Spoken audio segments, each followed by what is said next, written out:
ಭಟ್ಕಳದ ಮೂರಿನಕಟ್ಟೆ ಧ್ವಂಸ ಪ್ರಕರಣಕ್ಕೆ ಸಂಬಂಧಿಸಿದಂತೆ ಸಂಸದ ವಿಶ್ವೇಶ್ವರ ಹೆಗಡೆ ಕಾಗೇರಿ ಇವತ್ತು ಘಟನಾ ಸ್ಥಳಕ್ಕೆ ಭೇಟಿ ನೀಡಿ ಪರಿಶೀಲನೆ ನಡೆಸಿದ್ರು. ಸ್ಥಳೀಯ ಬಿಜೆಪಿ ಮುಖಂಡರು ಸಂಸದರಿಗೆ ಸಾಥ್ ನೀಡಿದ್ರು. ಬಳಿಕ ಮಾಧ್ಯಮಗಳೊಂದಿಗೆ ಮಾತನಾಡಿದ ಅವರು, ಈ ಘಟನೆಯ ಹಿಂದೆ ರಾಜ್ಯ ಸರ್ಕಾರದ ನೀತಿಗಳು ಕಾರಣವಾಗಿವೆ. ಕೆಲವು ಪ್ರಕರಣಗಳನ್ನು ಹಿಂಪಡೆಯುವ ಕ್ರಮದಿಂದ ತಪ್ಪು ಸಂದೇಶ ಹೋಗಿದೆ ಎಂದು ಸರ್ಕಾರದ ವಿರುದ್ಧ ಕಾಗೇರಿ ಹರಿಹಾಯ್ದರು. ರಾಷ್ಟ್ರೀಯ ಹೆದ್ದಾರಿ ಅಗಲೀಕರಣದ ಹಿನ್ನೆಲೆಯಲ್ಲಿ ಕಟ್ಟೆಯನ್ನ ಸ್ಥಳಾಂತರಿಸುವ ನಿರ್ಧಾರ ತೆಗೆದುಕೊಳ್ಳಲಾಗಿತ್ತು. ಇದು ರಾಷ್ಟ್ರೀಯ ಹೆದ್ದಾರಿ ಪ್ರಾಧಿಕಾರ, ಜಿಲ್ಲಾಡಳಿತ ಮತ್ತು ಹಿಂದೂಗಳ ನಡುವಿನ ವಿಷಯವಾಗಿತ್ತು. ಹಿಂದೂಗಳ ಭಾವನೆಗೆ ಗೌರವ ನೀಡಿ ಹೊಸ ಕಟ್ಟೆ ನಿರ್ಮಿಸಲಾಗಿತ್ತು. ಆದರೆ ನಂತರ ನಡೆದ ಘಟನೆಗಳಿಂದ ಭಟ್ಕಳದ ಶಾಂತಿ ವಾತಾವರಣಕ್ಕೆ ಧಕ್ಕೆ ಉಂಟಾಗಿದೆ. ಈ ರೀತಿ ಕಾನೂನು ಕೈಗೆ ತೆಗೆದುಕೊಳ್ಳುವುದು ಸರಿಯಲ್ಲ ಎಂದು ತೀವ್ರ ಆಕ್ರೋಶ ವ್ಯಕ್ತಪಡಿಸಿದರು. ಇನ್ನು ಘಟನೆಗೆ ಸಂಬಂಧಿಸಿದವರನ್ನ ತಕ್ಷಣ ಬಂಧಿಸಿ ಕಠಿಣ ಕಾನೂನು ಕ್ರಮ ಕೈಗೊಳ್ಳಬೇಕು ಎಂದು ಒತ್ತಾಯಿಸಿದರು. ಮೇ 29ರಂದು ಬಿಜೆಪಿ ರಾಜ್ಯಾಧ್ಯಕ್ಷ ಬಿವೈ ವಿಜಯೇಂದ್ರ ಹಾಗೂ ಆರ್ ಅಶೋಕ್ ನೇತೃತ್ವದಲ್ಲಿ ಭಟ್ಕಳದಲ್ಲಿ ಬೃಹತ್ ಪ್ರತಿಭಟನೆ ನಡೆಸಲಾಗುವುದು ಎಂದು ತಿಳಿಸಿದರು. ಇನ್ನೊಂದು ಆಕ್ರೋಶ ತರಿಸುವಂತ, ಸಿಟ್ಟು ತರಿಸುವಂತ, ಸಮಾಜದಲ್ಲಿ ಅಶಾಂತಿ ಮೂಡಿಸುವ ವಿರುದ್ಧದ ಒಂದು ಸಂದರ್ಭ ಭಟ್ಕಳಕ್ಕೆ. ನಮ್ಗೆಲ್ಲ ಗೊತ್ತೇ ಇದೆ, 24ನೇ ತಾರೀಕು ಮೂರಿನಕಟ್ಟೆಯಲ್ಲಿ ನಾವು ಹಿಂದೂಗಳು ಶ್ರದ್ಧೆ ಭಕ್ತಿಯಿಂದ ನಮ್ಮದೇ ಆದಂಥ ಒಂದು ರೀತಿ ರಿವಾಜುಗಳಂತೆ ನಾವೇನು ಅದನ್ನು ಒಂದು ಶ್ರದ್ಧೆಯ ಕೇಂದ್ರ ಅಂತ ಕರ್ಕೊಂಡು ಇದುವರೆಗೂ ಹಾಗೆ ನಡ್ಕೊಂಡು ಬಂದಿದ್ದೀವೋ ಎಷ್ಟೋ ದಶಕಗಳಿಂದ. ನಾನು ಹಿಂದೆ ಅಲ್ಲಿ ಆ ಸ್ಥಳವನ್ನ ನಾನು ನೋಡೋದಕ್ಕೆ ಅಂತ ನಿಂತಿದ್ದೆ. ನಾನು ನೋಡಿ ಬಂದಿದ್ದೀನಿ ಹಿಂದೆ. ಯಾಕೆಂದ್ರೆ ಅಲ್ಲಿಯ ಆ ಮೂರಿನಕಟ್ಟೆಯ ವಿಷಯ ಏನಿದೆ, ಇದು ನಮ್ಮ ರಾಷ್ಟ್ರೀಯ ಹೆದ್ದಾರಿಯನ್ನ, ನಿಮ್ಗೆಲ್ಲ ಸ್ಥಳೀಯರು ನಿಮ್ಗೆ ಗೊತ್ತೇ ಇದೆ, ರಾಷ್ಟ್ರೀಯ ಹೆದ್ದಾರಿಯನ್ನ ಅಗಲ ಮಾಡುವಾಗ ಅದು ಮಧ್ಯದಲ್ಲಿ ಬಂದಿರೋದ್ರಿಂದ ಕಟ್ಟೆ ಎಲ್ಲರ ಒಪ್ಪಿಗೆ ಮೇರೆಗೆ, ಸಹಮತಿ ಮೇರೆಗೆ ಅದನ್ನ ಪಕ್ಕದಲ್ಲಿ ನಾವು ಸ್ಥಳಾಂತರಿಸೋದಕ್ಕೆ ನಿಶ್ಚಯಿಸಿರೋದು. ಇದರೊಳಗೆ ಇದು ಕೇವಲ ಇದು ನಮ್ಮ NHAI ಮತ್ತು ಅದು ಸಂಬಂಧಪಡುವ ಅಧಿಕಾರಿಗಳು, ಅಂದ್ರೆ ನಾನು ಎಲ್ಲ ಅಧಿಕಾರಿಗಳು ಬಂದವರು ಮತ್ತು ಹಿಂದೂಗಳ ಭಾವನೆಗಳಿಗೆ ಸಂಬಂಧಪಟ್ಟಂತ ವಿಷಯ. ಇದರೊಳಗೆ ಇನ್ನು ಯಾವುದೇ ರೀತಿಯಾದಂತಹ ಬೇರೆ ಅನ್ಯ ಕೋಮಿನವರಿಗೆ ಸಂಬಂಧಪಡುವಂತ ಇದು ಯಾವುದೇ ವಿಷಯ ಇಲ್ಲ. ಒಂದು ನಮ್ಮ NHAIಗೆ ಸಂಬಂಧಪಡೋದು, ಯಾಕಂದ್ರೆ ನಾವೇ ಅಗಲ ಮಾಡ್ತಿರೋದು. ನಾವು ಅಗಲ ಮಾಡ್ತಿರೋದ್ರಿಂದ ಎಲ್ಲಿ ನೋಡಿದ್ರು, ನೀವು ಯಾವ ಊರಲ್ಲಿ ಎಲ್ಲಿ ನೋಡಿದ್ರು ಈ ರೀತಿಯನ್ನ ನಾವು ಸ್ಥಳಾಂತರಗೊಳಿಸಿದ್ದೇವೆ ಪಕ್ಕಕ್ಕೆ. ಎಲ್ಲಾ ಸಮುದಾಯದ ನಮ್ಮ ನಂಬಿಕೆ ಕೇಂದ್ರಗಳು ಈ ರೀತಿ ರಾಷ್ಟ್ರೀಯ ಹೆದ್ದಾರಿಗಳನ್ನು ಮಾಡುವಾಗ ಅಥವಾ ಬೇರೆ ಅಭಿವೃದ್ಧಿ ಕೆಲಸ ಮಾಡುವಾಗ ಸ್ಥಳಾಂತರಗೊಳಿಸೋದು ಅತ್ಯಂತ ಸಹಜವಾದ ಭಾಗ ನಮ್ದು NHAI ಅಥವಾ ಬೇರೆ ಇಲಾಖೆಗಳದ್ದು. ಈಗ ನಾವು ಎಲ್ಲರೂ ಸೇರಿ NHAI ಒಳಗೊಂಡಂತೆ ಇಡೀ ನಮ್ಮ ಆಡಳಿತ ವ್ಯವಸ್ಥೆಗಳೆಲ್ಲವೂ ಸೇರಿ ಮತ್ತು ಸ್ಥಳೀಯ ಹಿಂದೂಗಳ ಭಾವನೆಗಳನ್ನೆಲ್ಲವನ್ನು ಅರ್ಥೈಸಿ ಗೌರವಿಸಿಕೊಂಡು ನಾವು ಅದನ್ನ ಪಕ್ಕದಲ್ಲಿ ಸ್ಥಳಾಂತರಿಸೋದಕ್ಕೆ ಎಲ್ಲರೂ ಸೇರಿ ಒಂದು ಒಪ್ಪಿಗೆ ಮೇಲೆಗೆ ನಾವು ಅದು ಬೆಳಗ್ಗೆ ಕಟ್ಟೆ ಆಗಿದೆ. 24ನೇ ತಾರೀಕು ಬೆಳಗ್ಗೆ ಅದನ್ನು ಕಟ್ಟಿದ್ದಾರೆ.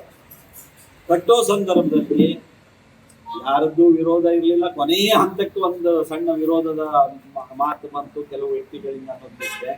ಪ್ರಾರಂಭದಿಂದಲೂ ಸಹ ಎಲ್ಲರ ಒಂದು ಸಹಮತದಿಂದಲೇ ಎಲ್ಲ ಹಂತದ ಅಧಿಕಾರಿಗಳ ಮತ್ತು ಸಾರ್ವಜನಿಕರ, ಆ ಭಾಗದ ಹಿಂದೂಗಳ ಎಲ್ಲರ ಸಹಮತದಿಂದಲೇ ಅಲ್ಲಿ ಆಗಿದೆ ಕಟ್ಟೆ. ಕೊನೆಯ ಹಂತಕ್ಕೆ ಕೆಲವರು ಅದನ್ನ ವಿರೋಧ ಮಾಡ್ಲಿಕ್ಕೆ ಬಂದ್ರು. ಆದ್ರೆ ಅದನ್ನ ನಾವು ಮಾಡ್ತಾ ಇದ್ದೀವಿ ಅನ್ನೋ ಕಾರಣಕ್ಕೆ ಅವ್ರನ್ನ ಕಳಿಸಿರೋದು ಎಲ್ಲ ಗೊತ್ತು. ಇಡೀ ಭಟ್ಕಳ ನಮ್ಮ ತಟ್ಟಿಹಕ್ಕಲ ಈ ವೆಂಕಟಾಪುರದ ನದಿ ನೀರಿನ ದುರಂತದ ಬಹಳ ದುಃಖದ ಛಾಯೆಯಲ್ಲಿ ಇರುವಾಗ ಇಡೀ ನಾಡಿನ ಜನ ನಾನು ಡೈಲಿ ಮಾರ್ಗವಾಗಿ ಅವತ್ತು ಡೆಲ್ಲಿಯಲ್ಲಿದ್ದೆ, ನಾನು ಬೆಂಗಳೂರು ಮಾರ್ಗವಾಗಿ ಬರ್ತಾ ಇದ್ದೆ. ನನಗೆ ಅವತ್ತು ಬರ್ತಾ ಇದ್ದಂಥ ಫೋನ್ಗಳನ್ನು ನೋಡಿದ್ರೆ ಈ ದುಃಖದ ವಾತಾವರಣ ಇಡೀ ರಾಜ್ಯದ್ದು. ಏನಾಯ್ತು ಸರ್, ಏನಾಯ್ತು ಅಂತ ಕೇವಲ ಮಾಧ್ಯಮದ ಮಿತ್ರರು ಮಾತ್ರ ಅಲ್ಲ, ಉಳಿದವರು ಸಹ. ಅಂದ್ರೆ ಬಹಳ ಆತಂಕಕ್ಕೊಳಗಾಗಿದ್ದಂಥ ದುಃಖದ ಒಂದು ಸನ್ನಿವೇಶದಲ್ಲಿ ಇಡೀ ಜನ ಇರುವಾಗ, ಭಟ್ಕಳ ಜನ ಇರುವಾಗ, ಈ ಕಡೆಗೆ ಏಕಾಏಕಿ ಅಲ್ಪಸಂಖ್ಯಾತ ಮುಸ್ಲಿಂ ಸಮುದಾಯದ ಜನ ಸಾವಿರಾರು ಸಂಖ್ಯೆಯಲ್ಲಿ ಸೇರಿ ಪೊಲೀಸರನ್ನ ಮೇಲೆ ಅಂದ್ರೆ ಹಲ್ಲೆ ಮಾಡಿ ಅವರನ್ನ ಪಕ್ಕಕ್ಕೆಲ್ಲ ಸರಿಸಿ ಅವರನ್ನ ದೂಡಾಡಿ ಬೆಳಿಗ್ಗೆ ನಾವು ಕಟ್ಟಿರೋ ಕಟ್ಟೆಯನ್ನ ಅದನ್ನ ಒಡಿತಾರೆ, ಧ್ವಂಸ ಮಾಡ್ತಾರೆ ಅಂದ್ರೆ ಇದು ಸಮಾಜದಲ್ಲಿ ಅಶಾಂತಿ ಮೂಡಿಸ್ಬೇಕು ಅಂತ ಕಾದುಕೊಂಡಿದ್ದಂತಹ ಕೆಲವು ಶಕ್ತಿಗಳ, ಕೆಲವು ಸಮಾಜ ಘಾತಕರ ಒಂದು ಷಡ್ಯಂತ್ರದ ಭಾಗ ಇದೆ. ಶಾಂತವಾಗಿದೆ ಭಟ್ಕಳ. ಇದು ಎಲ್ಲರ ಒಪ್ಪಿಗೆ ಮೇರೆಗೆ, ಹೊಂದಾಣಿಕೆ ಮೇರೆಗೆ ಆಗಿದೆ. ಇದಕ್ಕೆ ಅಲ್ಪಸಂಖ್ಯಾತರ ಭಾವನೆಗಳಿಗೆ ಧಕ್ಕೆ ಆಗುವಂತ ಯಾವ ವಿಷಯ ಇದೆ ಇದು ಸ್ಪಷ್ಟಪಡಿಸ್ತೀವಿ. ರಾಷ್ಟ್ರೀಯ ಹೆದ್ದಾರಿ ಪಕ್ಕದಲ್ಲಿರೋ ಕಟ್ಟೆ ನಮ್ದು, ಹಿಂದೂಗಳದ್ದು. ಹಿಂದೂಗಳಿದ್ದು ನಾವು ಅದನ್ನ ಇಲ್ಲ ಸರ್ಕಾರದ ಇಲಾಖೆಗಳ ಎಲ್ಲರ ಸಹಮತದೊಂದಿಗೆ ನಾವೆಲ್ಲ ಸೇರಿ ಅದನ್ನ ಈಚೆಗೆ ಪಕ್ಕಕ್ಕೆ ನಾವು ಕಟ್ಟಿ ರಾಷ್ಟ್ರೀಯ ಹೆದ್ದಾರಿ ಕೆಲಸ 14 ವರ್ಷದಿಂದ ಹೀಗೆ ನೆನೆಗುದಿಗೆ ಬಿದ್ದಿದೆ ಭಟ್ಕಳದಲ್ಲಿ. ಈಗ ನಡೀತಾ ಇರೋದು ನೋಡ್ತಾ ಇದ್ದೀರಿ. ಇನ್ನೂ ನೆನೆಗುದಿಗೆ ಬಿಡೋದು ಒಳ್ಳೇದಲ್ಲ. ಜನಜೀವನಕ್ಕೆ ಅಸ್ತವ್ಯಸ್ತತೆ ನಿರ್ಮಾಣ ಆಗಿದೆ ಈಗಾಗಲೇ. ಇದನ್ನು ಪೂರ್ಣ ಮುಗಿಸ್ಬೇಕು ಅನ್ನೋ ಕಾರಣಕ್ಕೆ ಎಲ್ಲರ ಸಹಮತದಿಂದ ನಾವು ಈ ಒಂದು ಪ್ರಯತ್ನ ಮಾಡಿದ್ರೆ ಸಮಾಜದಲ್ಲಿ ಅಶಾಂತಿ ಮೂಡಿಸ್ಬೇಕು, ದ್ವೇಷದ ವಾತಾವರಣವನ್ನ ಹೆಚ್ಚಿಸ್ಬೇಕು, ಇಲ್ಲಿ ಸಂಘರ್ಷದ ವಾತಾವರಣವನ್ನು ಹೆಚ್ಚಿಸಬೇಕು ಅಂತ ಕಾದ್ಕೊಂಡಿದ್ದಂತ ಶಕ್ತಿಗಳು ಜಾಗೃತ ಆಗಿ ಸಂಜೆಯಲ್ಲಿ ಆ ರೀತಿ ಮುಸ್ಲಿಂ ಸಮುದಾಯದ ದೊಡ್ಡ ಸಾವಿರಾರು ಸಂಖ್ಯೆಯಲ್ಲಿ ಸೇರಿ ಅದನ್ನು ಧ್ವಂಸಗೊಳಿಸ್ತಾರೆ ಅಂದ್ರೆ ಇದು ಒಂದು ಮೊದಲನೇದು ಕಾನೂನು ಬಾಹಿರ. ಅವರದ್ದೇನಾದ್ರೂ ಭಿನ್ನಾಭಿಪ್ರಾಯ ಇದ್ದರೆ ಅವರು DC ಹೇಳ್ಬೋದಿತ್ತು, SP ಹೇಳ್ಬೋದಿತ್ತು, AC ಹೇಳ್ಬೋದಿತ್ತು, ತಹಸೀಲ್ದಾರಿಗೆ ಹೇಳ್ಬೋದಿತ್ತು, DYSP. ಯಾರಿಗೆ ಸರ್ಕಾರದ ವ್ಯವಸ್ಥೆಯಲ್ಲಿ ಕಾನೂನು ಬಾಹಿರವಾದ ಏನಾದ್ರು ನಡೆದ್ರೆ, ನಮ್ಗೆ ಏನಾದ್ರು ತೊಂದರೆ ತೊಡಕುಗಳಾದ್ರೆ ನಮ್ಗೆ ದೂರು ಕೊಡೋದಕ್ಕೆ ಅವಕಾಶ ಇದೆ. ಅದನ್ನ ಕೊಡೋದು ಬಿಟ್ಟು ಇವರು ಕಾನೂನು ಕೈ ತೆಗೆದುಕೊಂಡು ಈ ರೀತಿ ಕಟ್ಟಿರೋ ಕಟ್ಟೆಯನ್ನ ಧ್ವಂಸ ಮಾಡ್ತಿರೋದು ಇದು ನಮ್ಮ ಉತ್ತರ ಕನ್ನಡ ಜಿಲ್ಲೆಗೆ, ನಮ್ಮ ಭಟ್ಕಳಕ್ಕೆ ಶೋಭೆ ತರೋದಿಲ್ಲ. ಈಗ ನಾವು ಇದನ್ನ ಉಗ್ರವಾಗಿ ಈಗಾಗಲೇ ಖಂಡಿಸಿದ್ದೀವಿ. ಈಗಾಗಲೇ ನಿನ್ನೆ ನಮ್ಮ ಜಿಲ್ಲಾ ಅಧ್ಯಕ್ಷರು ಶ್ರೀ NS ಹೆಗಡೆ ಅವರು ಹೇಳದಂತೆ, ಸುನೀಲ್ ನಾಯ್ಕರು, ಶಿವಾನ್ ನಾಯ್ಕರು ಒಳಗೊಂಡಂತೆ, ನಮ್ಮ ಲಕ್ಷ್ಮೀನಾರಾಯಣ ಒಳಗೊಂಡಂತೆ ನಮ್ಮ ಪಕ್ಷದ ಎಲ್ಲ ಪ್ರಮುಖರು ಸಹ ಈಗಾಗಲೇ ಹೇಳದಂತೆ ನಾವು 29ನೇ ತಾರೀಕು ನಮ್ಮ ರಾಜ್ಯದ ಅಧ್ಯಕ್ಷರು ಶ್ರೀಯುತ ವಿಜಯೇಂದ್ರ ಅವರು ಮತ್ತು ಪ್ರತಿಪಕ್ಷದ ನಾಯಕರಾದಂಥ ಶ್ರೀಯುತ ಅಶೋಕ್ ಅವರು ಮತ್ತು ನಮ್ಮೆಲ್ಲ ನಾಯಕರುಗಳು ನಾವು ಅವತ್ತು ಭಟ್ಕಳದಲ್ಲಿ ಒಂದು ದೊಡ್ಡ ಪ್ರತಿಭಟನಾ ಸಭೆಯನ್ನ ನಾವು ಮಾಡ್ತೇವೆ. ಮತ್ತು ಆ ಕಟ್ಟೆಯನ್ನ ಅದನ್ನ ಕಟ್ಟಿಕೊಡ್ಬೇಕು. ಇಲ್ಲಾಂದ್ರೆ ನಾವು ಕಟ್ಟೋದಕ್ಕೆ ಅವಕಾಶ ಮಾಡಿಕೊಡ್ಬೇಕು. ಮತ್ತು ಅವತ್ತು ಧ್ವಂಸ ಮಾಡಿದವ್ರ ಮೇಲೆ, ಕಟ್ಟೆಯನ್ನು ಧ್ವಂಸ ಮಾಡಿದ್ರಲ್ಲ ಅವ್ರ ಮೇಲೆ ಕಾನೂನು ಕ್ರಮ ಆಗ್ಬೇಕು. ಮೇಲ್ನೋಟಕ್ಕೆ ಕೆಲವರನ್ನ ಬಂಧಿಸಿದೀವಿ, ಕೆಲವ್ರ ಮೇಲೆ FIR ಹಾಕಿದೀವಿ ಅಂತ ಹೇಳ್ತಾ ಇದ್ದಾರೆ. ಆದ್ರೆ ನಿಜವಾದ ಘಟನೆ ಕಾರಣಕರ್ತರಾದಂಥವ್ರು ಅಷ್ಟೇ ಅಲ್ಲ. ಏನೂ ಕಾರಣ ಇಲ್ಲದೆ ಇರುವಂತ ಸುನೀಲ್ ನಾಯ್ಕರು ಒಳಗೊಂಡಂತೆ ನಮ್ಮವ್ರ ಮೇಲೆ ಕೇಸ್ ಹಾಕಿದ್ ನೋಡಿದಿರಿ. ಯಾವುದೇ ಕಾನೂನು ಬಾಹಿರವಾದಂತ ನಮ್ಮ ಚಟುವಟಿಕೆ ಇಲ್ಲ ಆ ಸಂದರ್ಭಗಳಲ್ಲಿ ಇದ್ರೊಳಗೆ. ಆದ್ರೂ ಕೇಸ್ ಹಾಕಿದ್ದಾರೆ. ಅಲ್ಲಿ ಯಾವ ಪ್ರಮುಖರ ಮೇಲೆ ಹಾಕಿದ್ದೀರಿ ನೀವು? ಈಗ ಅದಕ್ಕೆ ನಿಜವಾಗಿ ಅದ್ರ ಹಿನ್ನೆಲೆಯಲ್ಲಿ ಇರುವಂತವ್ರು ಯಾರು ಮತ್ತು ಯಾರು ಅದನ್ನ ಮಾಡಿದಾರೋ ಅವ್ರ ಮೇಲೆ ಉಗ್ರವಾದ ಕಾನೂನು ಕ್ರಮ ಆಗ್ಬೇಕು. ಮೂರನೇದಾಗಿ ನಮ್ಮೊಬ್ಬರ ಮೇಲೆ ಹಲ್ಲೆ ಮಾಡಿ ಅವರು ಕುಂದಾಪುರದಲ್ಲಿ ಎಲ್ಲ ರಾಘವೇಂದ್ರ ಹಲ್ಲೆ ಮಾಡಿ ಅವರು ಆಮೇಲೆ ಕುಂದಾಪುರದಲ್ಲೆಲ್ಲ ಚಿಕಿತ್ಸೆ ಕೊಡಿಸಿ ಇದೆಲ್ಲ ಆಗಿದೆ. ಅದಕ್ಕೆ ಕಾರಣರಾದವ್ರು ಯಾರು? ಅವರನ್ನು ಬಂಧಿಸ್ಬೇಕು. ಮತ್ತು ಸಮಾಜದಲ್ಲಿ ಒಂದು ಶಾಂತಿಯ ವಾತಾವರಣ ನಿರ್ಮಾಣ ಆಗ್ಬೇಕು. ಹಾಗಾಗಿ ಇದಕ್ಕೆ ಯಾರ್ಯಾರು ಕಾಣ್ರು ಅವರೆಲ್ಲರೂ ಕ್ಷಮೆ ಕೇಳಲಿ. ಸಮಾಜಕ್ಕೆ ಇದು ಮಾಡದಂತವ್ರು ಮತ್ತು ಅವ್ರ ಮೇಲೆ ಕಾನೂನು ಕ್ರಮ ಆಗಲಿ ಮತ್ತು ಕಟ್ಟೆ ನಿರ್ಮಾಣ ಆಗಲಿ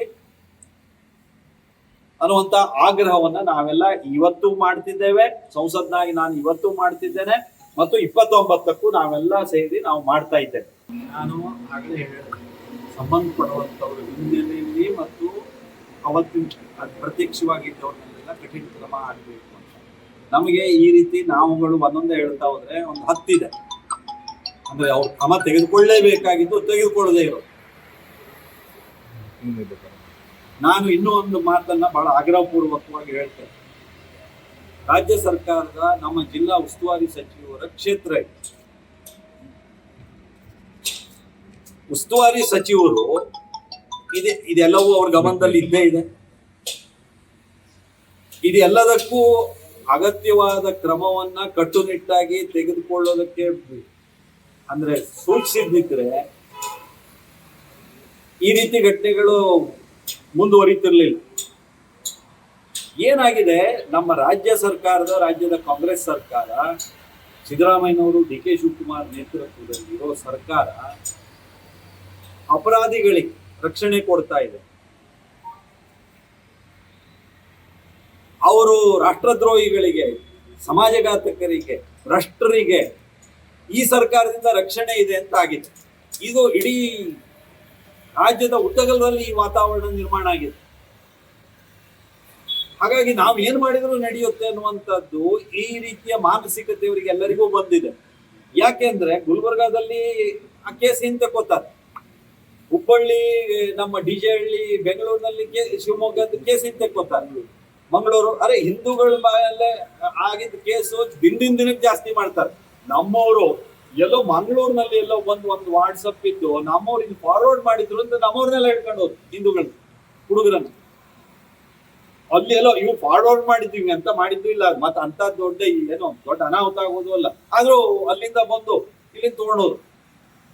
ಈಗ ನೀವ್ ಹೇಳ್ದಂಗೆ ಬೆಳಗ್ಗೆ ವಾಟ್ಸಪ್ ನಲ್ಲಿ ಹಾಕಿದ ಒಂದು ಮೊದಲೇ ಕ್ರಮ ಆಗ್ಬಿಟ್ಟಿದ್ದಿದೆ.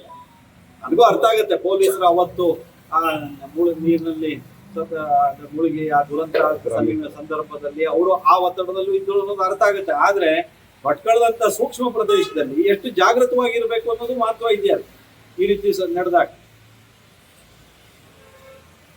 ಹಾಗಾಗಿ ಪೊಲೀಸ್ ಇಲಾಖೆ ಇವತ್ತು ಒಂಥರ ಅಸಹಾಯಕ ಸ್ಥಿತಿಗೆ ಹೋಗ್ತಾ ಇದೆ. ಜಿಲ್ಲಾ ಆಡಳಿತ, ರಾಜ್ಯದ ಆಡಳಿತವೇ ಕುಸಿದು ಬಿದ್ದು ಹೋಗಿದೆ. ಯಾರು ಹೇಳೋರಿಲ್ಲ ಕೇಳೋರಿಲ್ಲ ಅನ್ನೋ ಸ್ಥಿತಿ ಹೋಗಿದೆ. ನಾನು ಉಳಿದಿದ್ದೆಲ್ಲ ಹೆಚ್ಚಿನ ವಿಷಯ ನಾವು 29 ನಾಡ್ದು ಸಭೆಯಲ್ಲಿ ಹೇಳ್ತೇವೆ, ರಾಜ್ಯದಲ್ಲಿ ಏನೇನಾಗಿದೆ, ಎಲ್ಲೆಲ್ಲಿ ಏನೇನಾಗಿದೆ ಅಂತ. ನಮ್ಮ ಜಿಲ್ಲೆಯಲ್ಲಿ ಕಾನೂನು ಶಾಂತಿ ಸುವ್ಯವಸ್ಥೆ ಹದಗೆಟ್ಟಿದೆ, ಆಡಳಿತವೇ ಇಲ್ಲ ಅನ್ನೋ ಸ್ಥಿತಿ ಹೋಗಿದೆ, ಅಭಿವೃದ್ಧಿಯೇ ಇಲ್ಲ. ಇದೆಲ್ಲ ನೋಡ್ತಾ ಇದ್ದೇವೆ ಬೆಳಗಿನ ಸಂಜೆ ತನಕ ನಾವು. ನಿಮಗೆ ಗೊತ್ತಿದೆ ರೀ, ನಿಮಗೆ ಭಟ್ಕಳದವ್ರಿಗೆ ನಿಮ್ಗೆಲ್ಲ ಗೊತ್ತಿದೆ. ಈಗ ಸುಮ್ಮನೆ ನಮ್ಮ ಹತ್ರ ಹೇಳಿಸ್ತೀರಿ, ನೀವು ಮಾತಾಡಿಸ್ತೀರಿ ಅಷ್ಟೇ. ಈಗ ಅಲ್ಲಿ ಹೊಳೆಗೆ ಮಣ್ಣು ಹಾಕಿ ತಿರ್ಸಿದವ್ರು ಯಾರು ಗೊತ್ತಿಲ್ಲ. ಅಲ್ಲಿ ಶಾಲೆಗೆ ಫಾರೆಸ್ಟ್ ಜಾಗ ತಗೊಂಡು ಅಚೀಚಿ ಮಾಡಿದವ್ರು ಯಾರು ಗೊತ್ತಿಲ್ಲ. ಅಲ್ಲಿ ಮತ್ತೊಂದು ಎಂತದವರು ಬಲ್ಸೆದು ಅಲ್ಲಿ ಅಂತ ಮನೆ ಕಟ್ಟೋಕೆ, ರಿಸಾರ್ಟ್ ಕಟ್ಟೋಕೆ ಅದೆಂತ ಮಾಡಿದ್ರು ಗೊತ್ತಿಲ್ಲ. ಜನರ ಭಾವನೆ ಅದನ್ನ ಅರ್ಥೈಸ್ಕೊಂಡು, ಗೌರವಿಸ್ಕೊಂಡು ಸ್ಥಳೀಯವಾಗಿ ಏನೇನೋ ನಾವು ಮಾಡಬೇಕು ಮಾಡಿದೆ. ಇದು ಒಂದು ವಿವಾದದ್ದು ಇತ್ತು ಇಷ್ಟು ವರ್ಷ. ಹಾಗಾಗಿ ಅಲ್ಲಿ ಕೆಲಸ ಕಾರ್ಯಗಳು ಎಲ್ಲ ನಿಧಾನ ನಡೆದಿತ್ತು. ಇದೆಲ್ಲ ಗೊತ್ತಿದೆ. ಅಲ್ಲಿ ಒಂದೇ ಅಲ್ಲ, ಇಲ್ಲಿ ಊರೊಳಗು ನಾವು ಒಟ್ಟು ನಾನು ಹೇಳದೆ ಭಟ್ಕಳದ ಮುನ್ಸಿಪಾಲ್ಟಿ ಅವರಿಗೆ, ಇಲ್ಲಿರೋ ಇಂಜಿನಿಯರ್ಗಳು, ಇಲ್ಲಿರೋ ಮುನ್ಸಿಪಾಲ್ಟಿ, ನಮ್ಮ ವಾಟರ್ ಸಪ್ಲೈ ಇಲಾಖೆಗೆ, ನಮ್ಮ PWD, ಇವರಿಗೆ ನೀರು ಹಿಂಗ್ ಹೋಗ್ತದೆ ವೇಳೆ ಗೊತ್ತಿಲ್ಲ. ಭಟ್ಕಳ ಊರಲ್ಲಿ ಭಟ್ಕಳದಲ್ಲಿ ನೀರು ಹಿಂಗ್ ಹೋಗ್ತಾ ಇದೆ ಅಲ್ಲ. ಅದಕ್ಕೆ ಆಯ್ತು, ಒಂದೇ ನಿಮಿಷ, ವಿಷಯಕ್ಕೆ ಎಲ್ಲ ವೈಫಲ್ಯತೆಗಳ ಮಧ್ಯೆ ನಾವು ಅದನ್ನ ಸರಿ ಮಾಡಿ ಈಗ ಮಾಡ್ತಾ ಇದ್ದೀವಲ್ಲ. ಈಗೆಲ್ಲ ಸರಿ ಮಾಡಿ ಆಯ್ತು, ಈಗ ಒಟ್ಟು ಬಟ್ ಟೈಮ್ ತಗೊಳ್ತದೆ. ಆಯ್ತು, ಈಗ ಈ ರೀತಿ ಅಭಿವೃದ್ಧಿ ಮಾಡುವಲ್ಲಿ ಏನೇನು ತೊಂದರೆ ತೊಡಕುಗಳು ಬರುತ್ತೋ ಅದನ್ನ ಸರಿ ಮಾಡಿಕೊಂಡು ಮಾಡೋದಕ್ಕೆ ನಾನು ಸಂಸತ್ ನಿರಂತರವಾದ ಫಾಲೋ ಅಪ್ ಮಾಡ್ತಿದ್ದೇನೆ. ನಿಮ್ಗೆ ಇಲ್ಲಿ ಇದಾಗಬೇಕು ಅಂದ್ರು, ಅಂಡರ್ ಪಾಸ್ ಆಗ್ಬೇಕು ಅಂತ ಹೇಳಿದ್ರು. ಅದು 3 ಕಡೆಗೆ ಎಲ್ಲ ಕಡೆಗೆ ಮಾಡಿ ಕೆಲಸಗಳೆಲ್ಲ ತ್ವರಿತಗತಿಯಲ್ಲಿ ಮಂಜೂರಿ ಮಾಡಿಸ್ತಾ ಇದ್ದೇವೆ. ಆಲ್ರೆಡಿ 14 ವರ್ಷ ಮುಗಿಸ್ಬಿಡ್ತೇನೆ. ಅದನ್ನೆಲ್ಲ ನಿಂತಿತ್ತು, ಈಗಂತೂ ಇಂತೂ ಸರಿ ಮಾಡಿ ಆಗತ್ತೆ, ಆಮೇಲೆ ಕೆಲಸ ನಡೀತಾ ಇದೆ. ಈಗ ನಿಮಗೆ ನಮ್ಮ ಕಟ್ಟೆ ಏನು ಜಾಗ ಇದೆಯಲ್ಲ, ಅದು ನಮ್ಮದೇ ಯಾರ್ದು ನಿಮ್ಮದು ಅಂದ್ರೆ ಯಾರ್ದು ಸರ್? ಬಿಜೆಪಿ ಅವ್ರದ್ದು ಸೆಂಟ್ರಲ್ ಗೌರ್ಮೆಂಟ್ ಅದು ಹೇಳ್ತಾರೆ. ಅಲ್ಲ ಸೆಂಟ್ರಲ್ ಗೌರ್ಮೆಂಟ್ NHA